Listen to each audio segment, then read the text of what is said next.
நீங்க பாத்திருப்பீங்க, ஒவ்வொருத்தரும் ஒரு கலர் பஸ் எடுத்துக்கிட்டு போயிட்டு இருக்காங்க.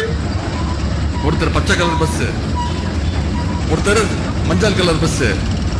ஆனா நான் சொல்றேன், கடைசியா எல்லாத்தையும் ஓவர்டேக் பண்ணி ஜெயிக்க போவது பிங்க் பஸ் தான். மகளிர் நீங்க யூஸ் பண்ண போற முதலமைச்சருடைய அந்த பஸ் தான் மற்ற எல்லா பஸ்ஸையும் ஓரம் கட்டிட்டு அதுதான் ஜெயிக்க போகுது.